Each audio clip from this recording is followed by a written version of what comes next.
नमस्कार सज्जन हो.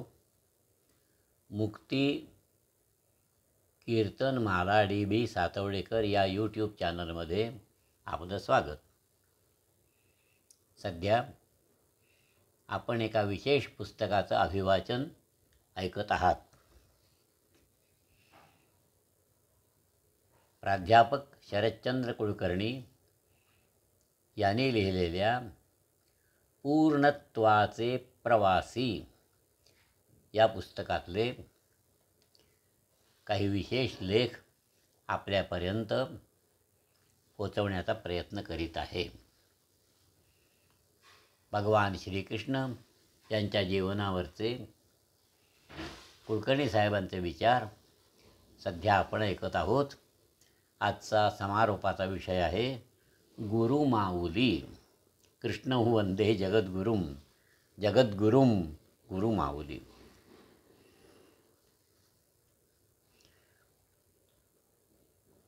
कुलकर्णी साहेब म्हणतात, या कृष्णाचं तत्त्वज्ञान तुम्हाला कसं समजावून सांगू, कारण मलाच ते कुठं पूर्ण समजलं आहे. त्याच्या तत्त्वज्ञानात ज्ञान आहे, भक्ती आहे, कर्म आहे. हे तीन मूळ रंग तर आहेतच, पण त्यांच्याच संमिश्रणानं झालेले अनेक रंग आहेत. त्याचं दर्शन तुम्हाला घडवायचं. इंद्रधनुष्याचं चित्र काढण्यापेक्षा ते महाकर्म कठीण आहे, मला जाणीव आहे. मला माझे डोंगरे मास्तर आठवतात. दादांची बदली पेणहून पालघरला झाली. त्यावेळी मी होतो 6वीत, म्हणजे 1937ची गोष्ट आहे. पेणच्या शाळेत पेण गावात शाळेत चित्रकला हा विषयच नव्हता. पालघरला डोंगरे मास्तरांनी तयार केलेली माझ्या वर्गातली अनेक मुलं उत्तम चित्र काढीत असत. तेव्हा डोंगरे मास्तरनी मलासुद्धा एक चित्र काढायला सांगितलं. मी रंगाच्या पेटीतले सगळे रंग वापरले आणि एक चित्र काढलं. माझ्या दृष्टीनं त्यात डोंगर होता, दऱ्या होत्या, झरा, झाडं, सगळ्या बऱ्याच गोष्टी होत्या. डोंगरे मास्तरांनी ते चित्र बघितलं आणि म्हणाले, छान छान, अनेक रंगाचे ढग छान काढले आहेस हो. अर्थात त्या वर्षी मी चित्रकला विषयात नापास झालो, पण डोंगरे मास्तरांनी चंग बांधला होता. नंतर त्याने माझी इतकी चांगली तयारी करून घेतली की मी चित्रकलेच्या काही खास परीक्षा असतात त्यासुद्धा उत्तीर्ण झालो.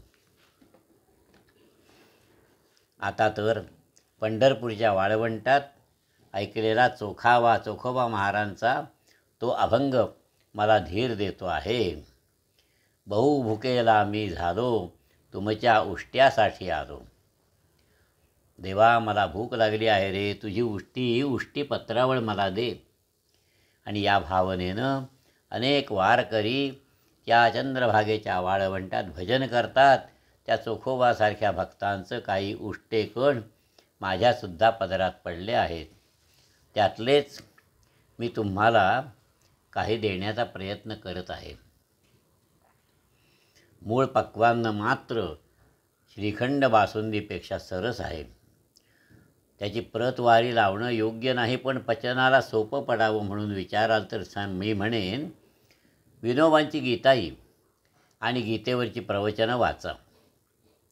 नंतर लोकमान्य टिळकांचं गीतारहस्य, नंतर ज्ञानेश्वरी, आणि नंतर जमलं तर आदि शंकराचार्यांचं गीतेवरचं भाष्य वाचा. पण मूळ गीतेचं काय? ते पक्वान्न नाही, ते आहे गाईचं धारोष्ण दूध. नव्हे, ते आईचंच दूध आहे. ते तिच्या मुलालाच, भक्तालाच मिळतं. अतिशय पौष्टिक, गोड आणि सगळ्या दुःखांना दूर सारणारं आहे, म्हणजे इम्युनिटी देणारं आहे. तत्त्वज्ञानी श्रीकृष्णाच्या सगळ्याच अंग उपांगाचं भजन मात्र मी इथे करणार नाही. त्याच्यातल्याच एकाच विशेषाचं, त्या जगद्गुरूच्या शिक्षण पद्धतीचं चिंतन आज मी इथे करणार आहे. जगद्गुरूने काय करावं? सगळ्या लोकांना सत्याचं दर्शन घडवायचं. पण सत्याबद्दलचं एक महान सत्य या महावाक्यात सांगितलेलं आहे. एकं सद्विप्राहा बहुधा वदन्ति. सत्य एकच आहे, तरी निरनिराळे ऋषी, द्रष्टे, शहाणी मंडळी त्याबद्दल वेगवेगळं बोलतात. एकदा रवींद्रनाथ टागोरांपेक्षा उंच असलेला ऋषी ते सत्य शिवसुंदर पाहून लोभावतो. त्या हिमशिखरांचं भव्यत्व आणि सौंदर्य बघतो आणि उद्गारतो, ओम तत्सत. ते खरं आहे. आणि दुसऱ्या एखाद्या आईन्स्टाईनपेक्षासुद्धा सूक्ष्म पाहू शकणाऱ्या ऋषीला जे ब्रह्मांडी आहे तेच कणात आहे, जे शिवात आहे तेच जीवात आहे असा अनुभव येतो. त्याच्या स्फूर्तीतून ध्वनी येतो, सोहम, सहा अहम, तोच मी आहे. आणि तिसरा एखादा विवेकानंदांसारखा नेता ऋषी सगळ्या जनांना आवाहन करतो आणि सांगतो, तत्त्वम असी, तत्त्वमसी, तू तेच आहेस, तू शिवाचा अंश आहेस. आता उठ, जागा हो आणि विश्वाचं बाह्यरूप बदलून टाक.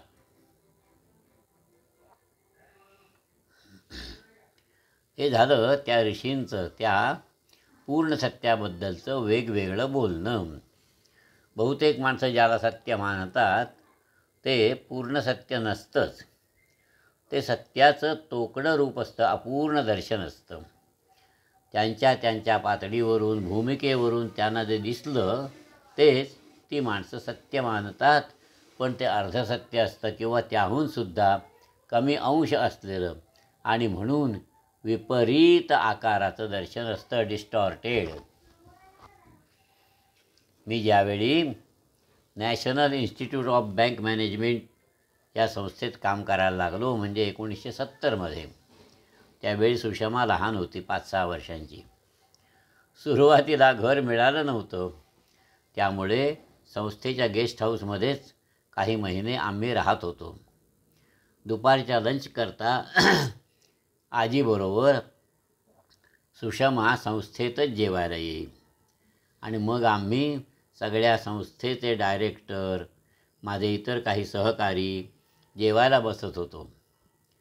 नंतर काही दिवसांनी आम्हाला घर मिळालं. माझ्या घरी एक मित्र आले होते. त्यांनी सुषमाला विचारलं, तुझे बाबा ऑफिसमध्ये काय काम करतात? आणि तिने पटकन सांगितलं. काय सांगितलं? बाबा ऑफिसमध्ये जेवतात. बाबा ऑफिसमध्ये जेवायला जातात. NIBM ही संस्था एक छान रेस्टॉरंट आहे असंच तिचं दर्शन होतं. तिच्या दृष्टीने ते बरोबर होतं. माझ्या लहानपणी माझं बँकेबद्दलचं दर्शन थोडं वेगळं होतं. माझ्या अनुभवावर आधारलेलं होतं. माझ्या लहानपणी दादा त्या वेळच्या बॉम्बे स्टेट कोऑपरेटिव्ह बँकेत काम करत होते. त्यांच्याकडे कामानिमित्तानं अनेक मंडळी येत. शिकलेली, अशिक्षित, खेड्यातली, शहरातली या सर्वांना दादा सल्ला देत, मदत करीत. तेव्हा बँक म्हणजे लोकांना मदत करणारी संस्था असं माझं त्यावेळचं दर्शन होतं. पण मनुष्य जसा जसा वाढत जाईल, त्याच्या मनाचा आणि बुद्धीचा जसा विकास होईल, तशी तशी त्याची सत्याबद्दलची कल्पना, धर्माबद्दलची कल्पना बदलत जाते आणि ती तशी बदलायला हवीच. माणसांच्या नीतिकल्पनांचा विकास 3 टप्प्यात होतो. नीतिकल्पनांचा विकास 3 टप्प्यात होतो. पहिला टप्पा लहान मुलांचा, म्हणजे नैतिकतेच्या आधीची पायरी. लहान मुलांची चांगल्या वाईटाची व्याख्या अगदी सोपी असते. ज्याच्यामुळे त्यांच्या शरीराला सुख होईल ते चांगलं, ज्याच्यामुळे दुःख होईल ते वाईट. आणि याच टप्प्यावर थोडी वाढ झाली की मूल ज्या साधनामुळे व्यक्तीमुळे त्याला सुख होतं, त्याला चांगला आणि दुःख होतं त्याला वाईट म्हणायला लागतं. या पातळीवर दुसऱ्यांच्या सुखदुःखाचा विचार नसतो. मला भूक लागली, मी रडणार. आईनं दूध दिलं तर ती चांगली, पण त्यात आईला किती त्रास होतो याचा विचार नसतो. यानंतरचा टप्पा आहे ज्याला सर्वसाधारणपणे माणूस नैतिकता म्हणतो. त्यात भोवतालच्या मानव समाजाचा विचार येतो. त्या समूहातल्या धुरीणांनी जे योग्य ठरवलं असेल ते योग्य म्हणजे राईट, RIGHT. त्या धुरीणावर किंवा सत्ताधाऱ्यावर माझं सुखदुःख अवलंबून आहे याची स्पष्ट अस्पष्ट जाणीवसुद्धा असते. आणि या पातळीवर कोणती गोष्ट बरोबर कोणती चूक हे ठरवायला समाजाची, भोवतालच्या परिवाराची, जाती जमातीची किंवा रूढीची संमती लागते. समाजात मानलेल्या रूढीप्रमाणे चालणं, राज्याच्या कायद्याप्रमाणे वागणं ही नीती असं मानलं जातं. आणि या पातळीवरची मुख्य संकल्पना बरोबर किंवा चूक अशी असते. म्हणजे राईट ऑर रॉंग. राईट या शब्दाचा मूळ अर्थच अकॉर्डिंग टू रूल, नियमानुसार असा आहे. पण हा नियम का केला, कोणी केला, ही रूढीच कशी आली, तिचा हेतू काय हे विचारायचं नाही. धर्मस्य तत्त्वं निहितं गुहायां महाजनो येन गतस्य पंथः. धर्माचं आणि नीतीचं मूळ तत्त्व गुहेत दडलेलं आहे. ते आम्हाला कळणार नाही. तेव्हा जसे महाजन म्हणजे मोठी माणसं सांगतात तसं तू वाग. आणि तेच नीतीचं आचरण. महाभारतात हे वाक्य कृष्णाच्या नव्हे युधिष्ठिराच्या तोंडी आहे. हे लक्षात घ्यायला हवं. श्रीकृष्णाने ही पायरी लहानपणीच ओलांडली होती. पण प्रश्न असा उठतो की हे महाजन कोण? हे महाजन कोण? मोठी माणसं खरी, पण वयाने की अधिकाराने? ज्याच्या हातात राजसत्ता आहे किंवा धनसत्ता आहे किंवा देवळांच्या संघटनेचे प्रमुख आहेत म्हणजे पुजारी, ते म्हणजे महाजन का? बऱ्याच वर्षापूर्वी मी जगन्नाथपुरीला गेलो होतो.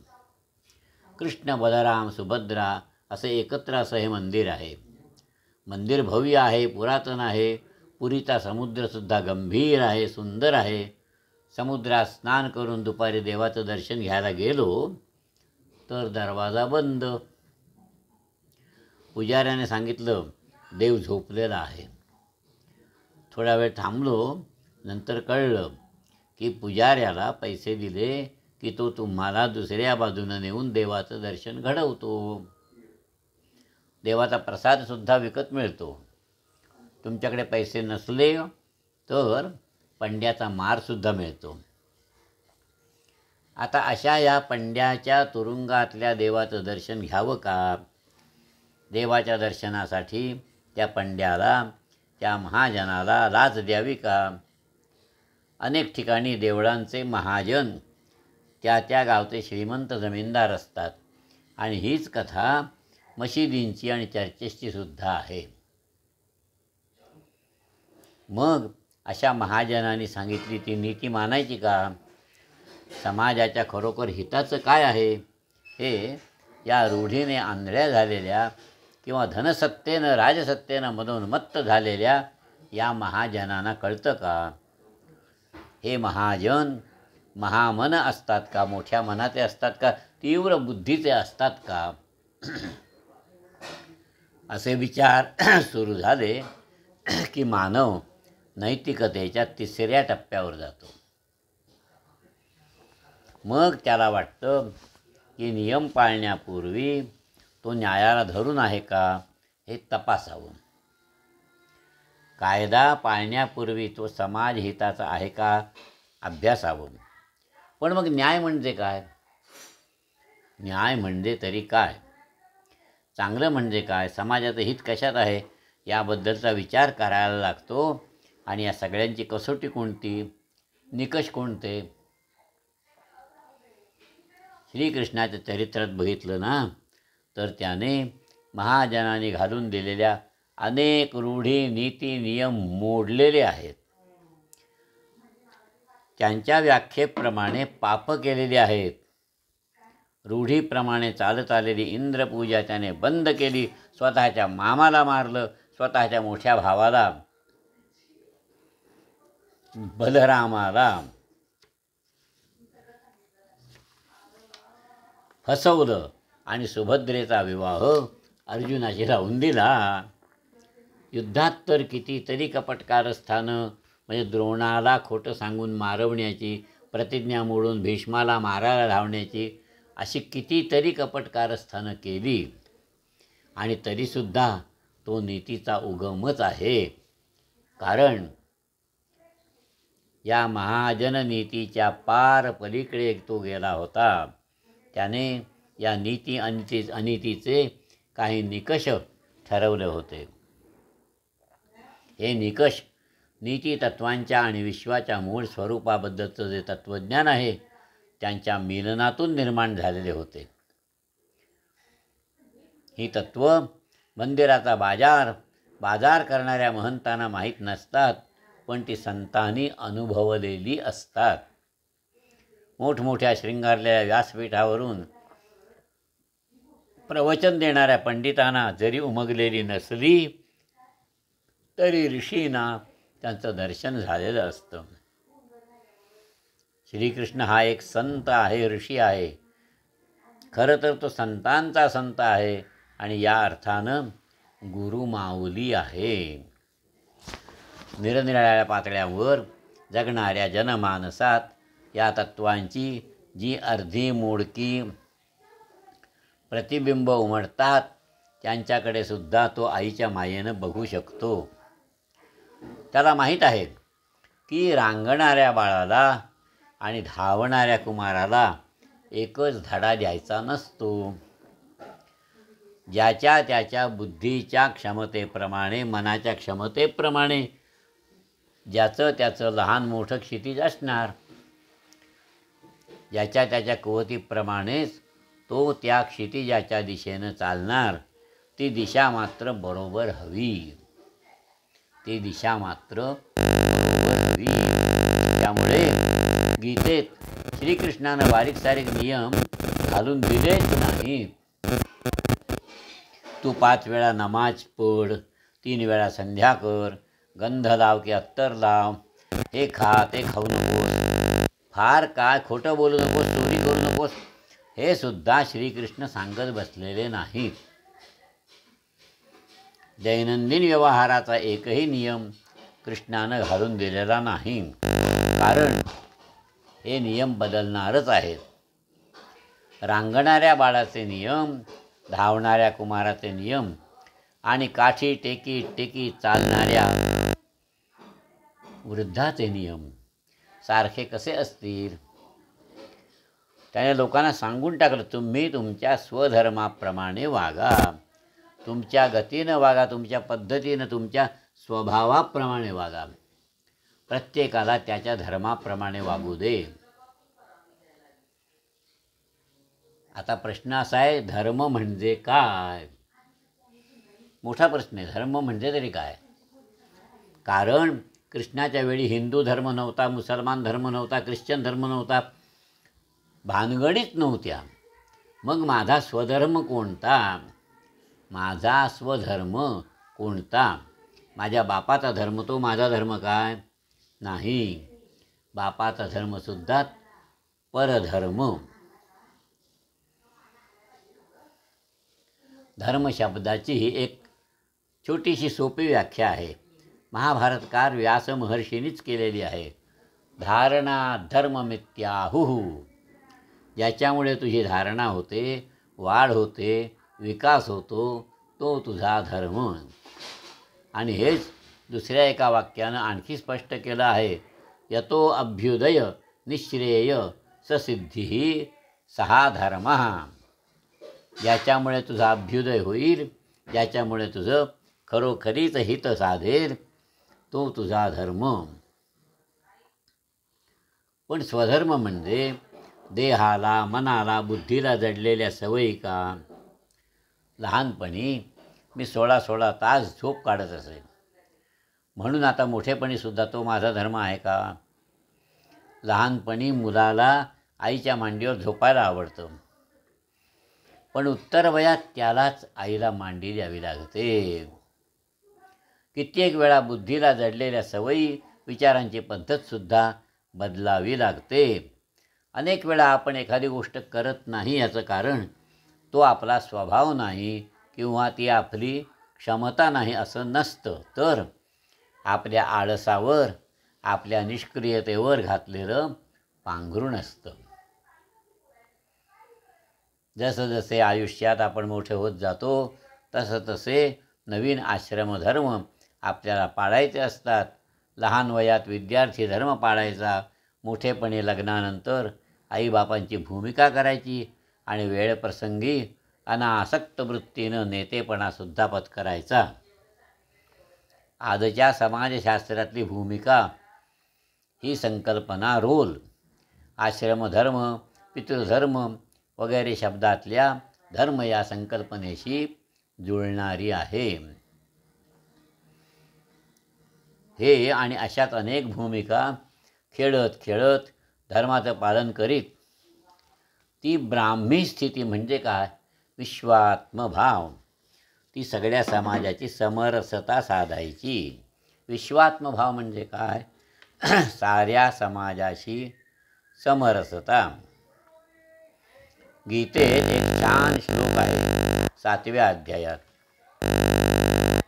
ज्ञानविज्ञान योगा चतुर्विधा भजन्ते मां जनाः सुकृतिनो अर्जुन.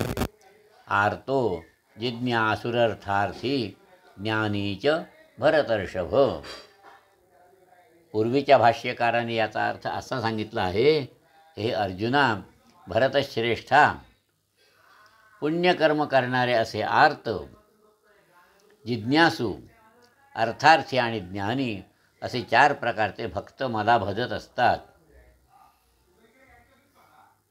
आर्त म्हणजे विव्हल, दुःखग्रस्त, दुःखाने गांजलेले. जिज्ञासू म्हणजे ज्ञान मिळवण्याची इच्छा करणारे. अर्थार्थी म्हणजे धनाची किंवा हिताची इच्छा करणारे. आणि ज्ञानी म्हणजे तत्त्वज्ञ. असे हे 4 प्रकारचे भक्त असतात. या सगळ्याच भक्तांना भगवंतानी उदार म्हटलं आहे. आणि त्यातल्या ज्ञानी अनेक जन्मानंतर वासुदेव सर्वमिती, हा वासुदेवच सर्व ठिकाणी सर्वाभूती आहे असं जाणून मला मिळतो, असं सांगितलं आहे. या श्लोकाचा दुसराही एक अर्थ मानसशास्त्राच्या भूमिकेतून लागतो. परवा मी लिहित बसलो होतो. आनंद रांगत रांगत टेबलाजवळ आला आणि एकदम रडायला लागला. मग माझ्या लक्षात आलं, टेबलावरची त्याची दुधाची बाटली आहे, ती त्या बाटलीसाठी तो रडतो आहे. बरेच जण अशा आर्त भावनेनंच देवाला हाक मारतात, ये माऊली ये, मला भूक लागली आहे, मला हे हवं आहे, किंवा ते दुःखप्रद झालं आहे ते दूर कर. आनंद जेव्हा मोठा होईल त्यावेळी तो विचारायला लागेल, हे दूध आलं कुठून? आर्ततेनं आईला हाक मारण्याऐवजी तो चौकशी करायला लागेल, को हम, मी आहे तरी कोण? माझ्या भोवतालचं हे जग कोण आहे, काय आहे, त्यांचा माझा संबंध काय? त्याची जिज्ञासा जागृत होईल. तो अध्ययन करील, परिस्थिती पाहत हिंडेल. त्याचे अनुभव मात्र बहुधा श्यामपेक्षा वेगळे असतील. आजसुद्धा नाही का आनंदाला तबला वाजवायला आवडतो. निरनिराळ्या वस्तूंचे आवाज ऐकत तो घरभर रांगत फिरतो. आणि तिकडे शिकागोतला माझा श्याम त्याच्या बापाच्या मॅकॅनोबरोबर खेळतो. प्रत्येक वस्तू उचलतो, तोंडात घालतो. प्रत्येकाने काय संशोधन करावं ते त्याच्या स्वभावावर, परिस्थितीवर, त्या त्यावेळी घ्याव्या लागणाऱ्या भूमिकेवर अवलंबून असतं. पण या सगळ्या क्रियातून त्याचा स्वधर्म घडत असतो. स्वधर्म म्हणजे काही तुंबलेलं डबक्यातलं पाणी नाही हो. तो एक सतत वाहणारा झरा असावा. तो परिस्थितीजन्य वळणं घेत अनेकात मिसळत मिसळत मोठा होणार आणि वाहत वाहत पुढे जाणार त्या परमधर्माकडे. आणि ही पुढे जाण्याची, पुढे काय आहे हे जाणून घेण्याची वृत्ती, जिज्ञासा ब्रह्मचर्याश्रमात चेतवायची असते आणि गृहस्थाश्रमात जोपासायची असते. जिज्ञासेच्या पलीकडे जाऊन गृहस्थाश्रमात काही पुरुषार्थसुद्धा साधायचे असतात. त्यात धन आणि धर्माच्या विरोधी नसलेला कामसुद्धा येतो. धर्माविरुद्धो भूतेषु कामोस्मी भरतर्षभ. स्वतःच्या बुद्धीचा, मनाचा, देहाचा जो विकास ब्रह्मचर्याश्रमात केला त्याचा उपयोग करून आता एकूण कुटुंबाचा, माझ्या बायकोचा, मुलामुलींचा आणि बांधवांचा विकास करायचा. आणि हे सगळं करीत असताना माणसाला हळूहळू ते परमज्ञान वासुदेव सर्वमिती होऊ शकतं. या विश्वाशी असलेलं त्याचं नातं समजतं आणि नीती, तत्त्व, विश्वाच्या रचनेबद्दलचं, स्वरूपाबद्दलचं ज्ञान, त्याही पलीकडे जे परमतत्त्व, ते सत्य, शिव, सुंदर अनुभवाला येतं. या लांबच्या प्रवासातल्या आर्तता, जिज्ञासा, पुरुषार्थ साधण्याची धडपड या पायऱ्या आहेत. बहुतेक भक्तांना हे टप्पे ओलांडत जाऊनच हे परमज्ञान मिळतं.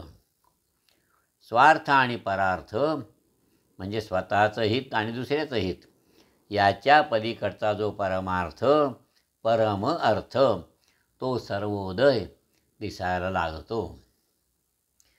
श्रीकृष्णाच्या गुरुत्वाचा हा विशेष आहे की प्रवासातल्या या सगळ्याच टप्प्यावर तो तुमच्याशी बोलतो. तो कुणालाच दूर लोटत नाही. तुम्ही ज्या पायरीवर असाल तिथून पुढे कसं जायचं ते कृष्ण सांगतो. या प्रवासात आपल्या सोबतीला तो एक गोपाळाची काठी देतो. त्या काठीनं आपले व्यवहार मोजायचे, त्या काठीनं उंच अडचणी ओलांडायच्या. नीतीचे मोजमाप करायला, आश्रमधर्माचं मोजमाप करायला सुद्धा या काठीची कसोटी उपयोगाची आहे. ही गोपाळाची काठी एक श्रद्धा आहे. श्रद्धा वासुदेव सर्वमिती यावरची, श्रद्धा या विश्वाच्या एकात्मतेची. श्रद्धा हा जीव त्या शिवाचाच अंश आहे यावरची. एकदा महात्मा गांधींना कुणीतरी विचारलं, एखादा आर्थिक कार्यक्रम, राजकीय कार्यक्रम भारताला उपयोगी आहे की नाही, कसं ठरवायचं? त्याची काही कसोटी आहे का? महात्माजी म्हणाले, भारतात जो अत्यंत दरिद्री माणूस आहे तो लक्षात घ्या आणि विचार करा की या कार्यक्रमामुळे, योजनेमुळे त्याचं काही हित होणार आहे का? जर उत्तर होय आलं तर ठरवा की तो कार्यक्रम चांगला. गांधींना तो गोपाळकृष्ण त्या दुर्बल पेंड्यात सुद्धा दिसला. तो त्यांचा दरिद्री नारायण झाला. त्या नारायणाची, त्या वासुदेवाची ज्यानं पूजा होईल ते चांगलं. ज्या कार्यक्रमामुळे, व्यवहारामुळे त्याच्यापासून तुम्ही दूर जाल ते वाईट. धर्मपालनाकरिता मोठमोठी कामच, प्रचंड पूजा अर्चाच करीत राहिलं पाहिजे का?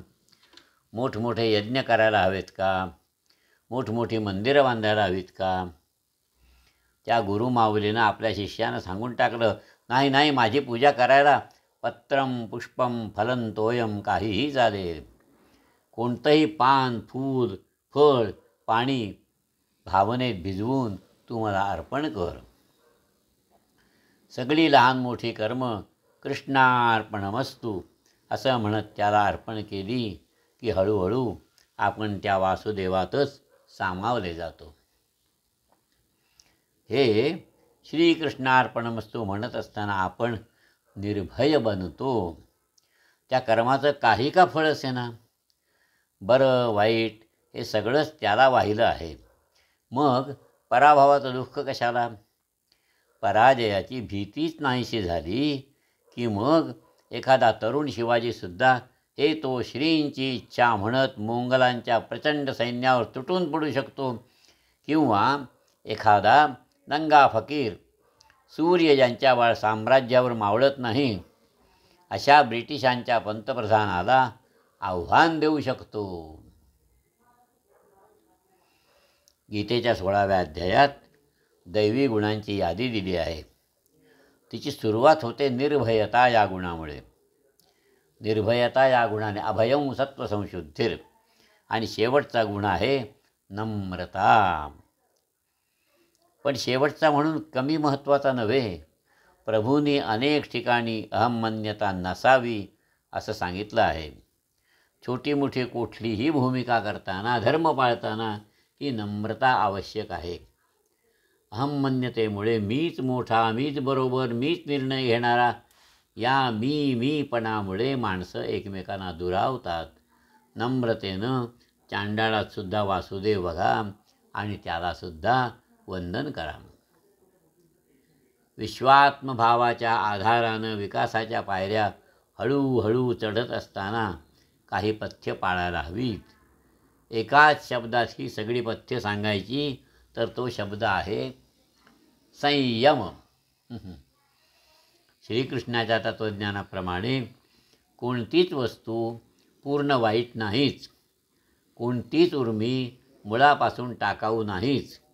या शरीराला खूप कष्ट देऊन उपास करून कृश करावं, कारण ते आपलं शत्रू आहे, ते आपल्याला वाईट मार्गाला लावतं असं काही तत्त्वज्ञानी धर्मप्रणेते म्हणतात. पण श्रीकृष्ण या देहाला क्षेत्र म्हणतो. या देहाचं देऊळ कसं करायचं, या साऱ्या साधनांचा सूर त्या सोहमच्या सुरात कसा मिसळायचा, यासाठी संयमाचं तंत्र कसं वापरायचं हे प्रभूंनी सांगितलं आहे. संस्कृतातलं सम हे अक्षर अतिशय अर्थपूर्ण आहे. त्यावर एक वेगळा लेख लिहिणारच आहे. इथे एवढंच म्हणतो की संयम म्हणजे नियमांचं दडपण आणून साधनं नष्ट करायची नाहीत, क्षेत्रच जाळून टाकायचं नाही, तर या साधनांचं संगीत साधायचं. सम या संकल्पनेत प्रमाण आहे, संतुलन आहे आणि लय आहे, आणि म्हणूनच सगळ्याच कलांचा, शास्त्रांचा उगम या समच्या संकल्पनेत आहे. माणसांच्या जमावात सम आलं की ती संघटना होते. व्यक्तीमधली आपुलकी वाढली, मनं बांधली गेली की त्यांची समष्टी होते. संयम म्हणजे नियमांचं संगीत. त्यात प्रमाण हवं, संतुलन हवं, लय हवी. मागच्या पत्रात आपण उदात्तीकरणाबाबत बोललो होतो, त्याचासुद्धा अर्थ हाच आहे. आपल्या निरनिराळ्या प्रवृत्तींचं दमन करायचं नाही, निर्मूलन करायचं नाही, तर संयमानं त्या वृत्तींना परार्थाशी म्हणजे दुसऱ्याच्या हिताशी आणि नंतर परमार्थाशी म्हणजे परमार्थाशी, विश्वाच्या हिताशी जोडायचं आहे. नैसर्गिक वृत्तींना परार्थाशी परमार्थाशी जोडण्याच्या प्रक्रियेला उदात्तीकरण असं म्हणतात. गुरुमाऊली त्यानंतर म्हणते, काय करावं आणि काय करू नये याचा निर्णय तूच घे, यथेच्छसी तथा कुरु. मी आता तुझ्या डोक्यावर हात ठेवला म्हणजे तू सुटलास, असेल माझा हरी तर देईन खाटल्यावरी, म्हणून आता झोपायला तू मोकळा झालास असं म्हणू नको. शेवटी उद्धरेत आत्मनात्मानं, स्वतःचा उद्धार स्वतःलाच करायला हवा. तुझा स्वधर्म जाण, तुझे गुण जाण, तुझ्या भोवताच्या परिस्थितीचा अभ्यास कर, तू तुझा प्रवास कर.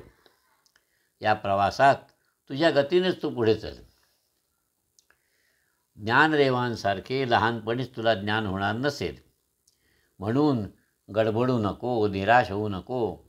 नहि कल्याणकृत कश्चित दुर्गतीं तात गच्छती. या प्रवासात तू तुझ्या इच्छेनं जी 2-4 पावलं टाकशील ती फुकट जाणार नाहीत. कासवासारखा का होईना, पण त्या योग्य दिशेला चालत राहा.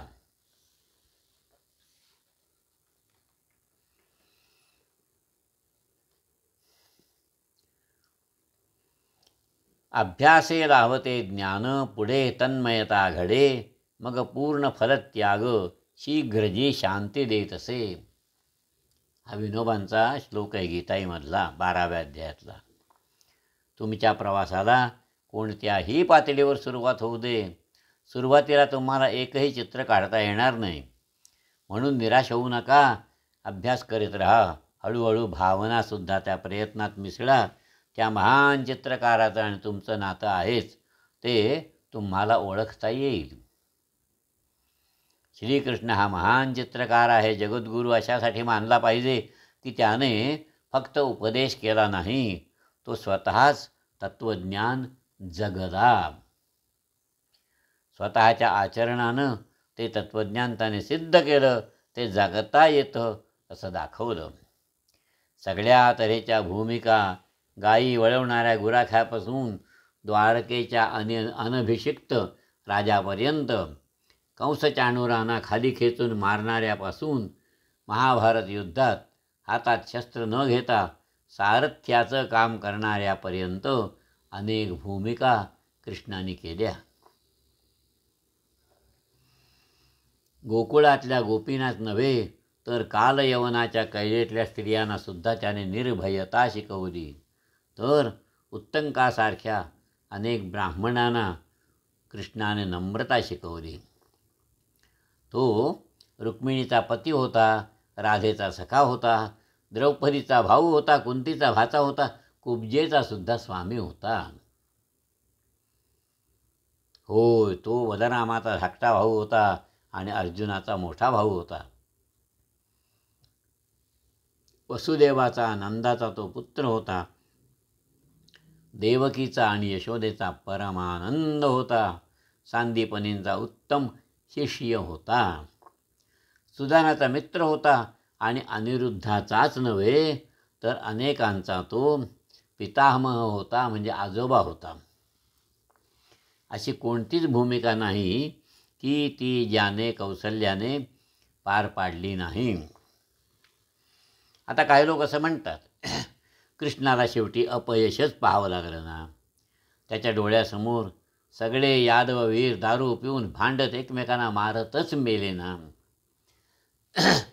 आणि त्याचा स्वतःचा मृत्यूसुद्धा एका फासेपारध्याच्या साध्या बाणानेच झाला ना. तसं बघितलं तर सगळ्याच धर्मसंस्थापकांना, जगद्गुरूंना असं अपयश आलेलं आहे. जीझस ख्रिस्ताला त्याच्याच लोकांनी फाशी देववलं. या जगद्गुरूच्या देहाच्या आयुष्यात त्याचं तत्त्वज्ञान सगळ्या जनमानसात रुजत नाही, फळत नाही. ख्रिस्ताच्या बाबतीत दी लास्ट ख्रिश्चन ऑन दी अर्थ असंच काही जण त्याचं वर्णन करतात. आणि महम्मद पैगंबराच्या आयुष्यात त्यांच्या अनुयायातली, त्यांच्या नातेवाईकांचीच भांडणं सुरू झाली होती. महात्मा गांधींना सुद्धा मरण आलं. त्यावेळी हिंदू मुसलमान एकमेकांची हिंसा करतच होते आणि त्यांच्या स्वयंपूर्ण खेड्याचं स्वप्न त्यांच्या बऱ्याच शिष्यांना म्हणजे नेहरू पटेलांना सुद्धा मान्य नव्हतं. आणि म्हणूनच या जगद्गुरूंना युगद्रष्टे असं म्हणतात. त्यांची स्वप्न त्यांच्या देहाच्या आयुष्यात साकार होण्या एवढी लहान नसतात. ती स्वप्न मोठी, त्यांना आकार देण्यासाठी लागणारा दिवसही मोठा, कित्येक दशक वर्षांचा, शतकांचा, युगायुगांचा. पण म्हणून ती स्वप्न खोटी ठरत नाहीत. हळूहळू त्या जगद्गुरूचे अनेक शिष्यांचे शिष्य ती स्वप्न बघायला लागतात, अनुभवायला लागतात आणि हे छोटे मोठे अनुभवच जगाचा इतिहास घडवत असतात. गुरु तो की जो फक्त जुना इतिहास सांगत नाही, तर नवीन इतिहास घडवणाऱ्यांना दिशा दाखवतो, त्यांना स्फूर्ती देतो, त्यांना तुम्ही विधाते आहात अशी श्रद्धा देतो. जगद्गुरू तो की जो ही श्रद्धा, हा आत्मविश्वास मथुरेतल्या आणि दिल्लीतल्या राज्यकर्त्यांना देत राहत नाही, तर गोकुळातल्या गुराख्यांना, वनवासातल्या पांडवांना, कालयवनाच्या कैदेतल्या स्त्रियांना आणि जरासंधाच्या कैदेतल्या राजपुत्रांना देतो. आणि या श्रद्धेच्या जोरावर ती माणसं चालायला लागतात, नवे पर्वतसुद्धा ओलांडतात. गुरुमाऊली ती की जी आपल्या लहानग्यांना मोठी करते, गुरु करून सोडते. गुरु म्हणजे मोठा, लघु आणि गुरु. संतांनीच सांगितलं आहे, एकंदर या बियाण्याच्या वाढीत महत्त्व आहे स्वानुभवाचं, एकतरी ओवी अनुभवावी. नुसतं वाचून चर्चा करून नाही भागणार. त्या बियाण्याला मातीचा स्पर्शच हवा नव्हे, मातीत खोद रुतून बसावं लागेल. गंगा यमुनेचं जीवन प्यावं लागेल. उत्तर दक्षिणेच्या पूर्व पश्चिमेच्या वाऱ्याबरोबर संवाद करावा लागेल. हे सगळं केलं तर तो अमृताचा अनुभव तुमचाच आहे, ते शाश्वत सुख तुमचंच आहे.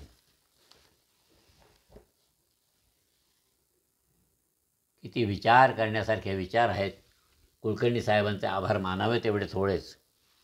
पुढच्या वेळी आपण दुसरा विषय घेऊ. नमस्कार, धन्यवाद. या चॅनलला आपण अवश्य सबस्क्राईब करा, शेअर करा, लाईक करा.